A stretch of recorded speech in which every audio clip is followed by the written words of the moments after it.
Look at this. A week ago, she was at minus 11 points. Look at this. She's jumped all the way up to plus 1 point. Trump has actually dropped a little bit from minus 11 to minus 16, but that movement isn't so wide compared to this 12-point movement. Here, this is the first time I've seen a politician running for national office with a net positive rating.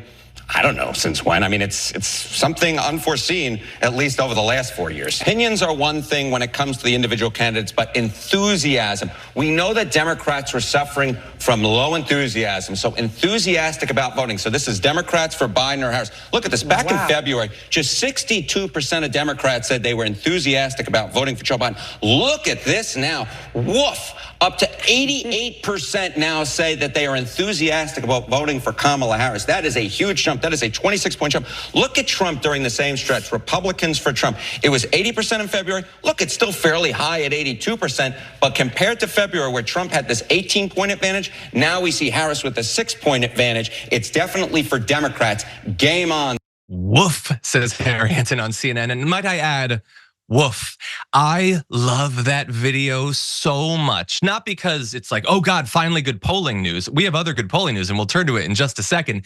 But that specific polling news, all I hope today is that Donald Trump sees that, because that is gonna hit him right where it hurts. It's not an overall poll. It's not a swing state poll. Those change all the time.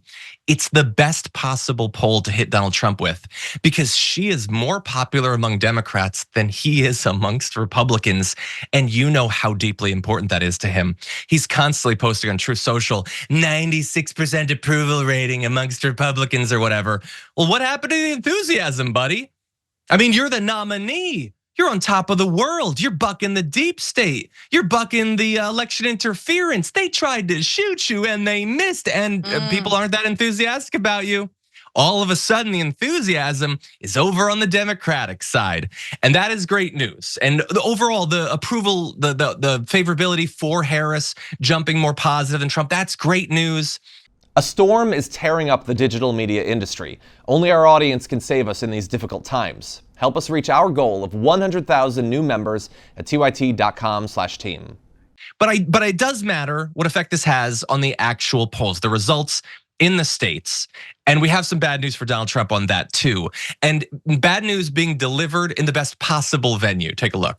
Michigan registered voters put her and the former president at 49% each. That's 3 percentage points better than President Biden was performing. In Minnesota, the presumptive Democratic nominee is up and has a 6-point advantage there. They are both tied at 49 in Pennsylvania. And former President Trump has a 1-point lead in Wisconsin. Those results are comparable with the Trump versus Biden numbers. Many of the new polls coming out nationally and in the swing states have been within the margin of error in this new race. That means we've got a contest. We have a contest that has turned around dramatically when Harris has barely had time to campaign. She's just sort of risen to be the presumptive nominee. She spent the past week raising over $200 million, signing up hundreds of thousands of new volunteers. The ads haven't been made yet. The volunteers aren't knocking on the doors yet. All of that is to come. We are just on the cusp of the change in this race, and already is manifesting in multiple levels, and you love to see it. Francesca, thoughts? Dude, I don't know. I feel like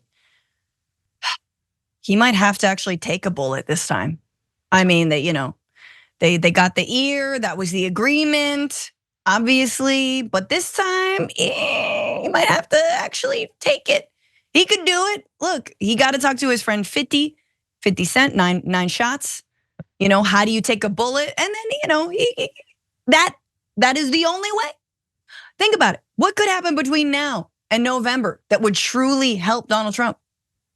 He's got to actually get shot, my friends. That's what needs to happen. No, this is incredible. I mean, this is the polling we all wanted to see. This was what we were saying about excitement, about enthusiasm. And we also know what that translates to. It translates to turnout. Democrats can only win with turnout because of the way the Electoral College is skewed, because of, obviously voters being young voters, voters of color being the ones who are often the most disenchanted, and rightfully so, with the electoral process. You need those folks to turn out. New voters, people who turned 18 in the last 4 years, right? We need those voters if we are, to kick Donald Trump out of here. So that is what it translates to, is just that enthusiasm. And I think that's really good, John. And you're right. Look, there are massive calls. There's like, what is there? White dudes for Kamala being organized right now? Yeah, a white dudes for Harris. Eastern. There are women for Harris, right? There are Arab and Muslim organizers who are figuring out how to plug in, as well as uncommitted voters who are saying, how do we figure out how to pressure Kamala Harris and dangle our vote over her policies in Gaza? So I think all of this is incredible, and you're totally right. They're just getting started. The engines are just revving. Yeah, I love those calls. Each one had more turnout than the last. They're raising millions of dollars. And yes, on some level, it is unfortunate to be a part of the white dudes for Harris one. It's not the demographic breakdown that I wanted to be a part of, but so far no one's organized board gamers for Harris, Gleeks for Harris. I'm waiting for those. So I guess white dude is what it's gonna have to be. Chinese Italians for Harris? Honestly, where are we? Hello. Get it set up. But anyway. You love to see the momentum. We want to have a race. We want her out there, not only prosecuting the case against Trump, but giving us something to hope for. And I think that a lot of people are feeling hope. It was a dormant hope. We haven't felt it for literally years. And I love to see it. And with all the money they have, they're going to be able to get a lot done. With all of the volunteer help, they're going to be able to get a lot done. I love that Trump's favorability is dropping. Look, you gave your sort of joking advice that he should try to get shot worse or whatever. I saw a tweet, and this is, I guess, the inverse of our hope is their panic. I saw a tweet from Matt Walsh that's like, I find it very weird that 2 weeks out from an attempted assassination, no one cares about it. And I'm like, you should have watched the Damn Report last week. I broke down exactly why nobody gives a damn about it. It's a boo-boo. Yep. He was literally the least affected out of the people at that rally by it. So it doesn't matter. Perpetrated by migrant crime. 100%.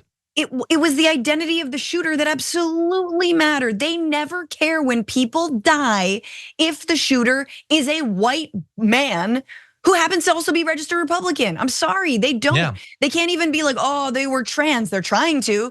Oh, maybe they were transgender. Right? Remember that storyline? That's always fun when they try to do that. But they haven't been able to spin it. Because it's like, oh, dude, he was a registered Republican. His dad bought him an effing AR-15. There's just no way. I saw there was a great, I don't remember who sent the tweet, but it was a quote tweet of him. It was like, you guys have spent the last 20 years convincing everyone that young white guys getting AR-15s and shooting people is no big deal. Yep. You just listened. That's all it is.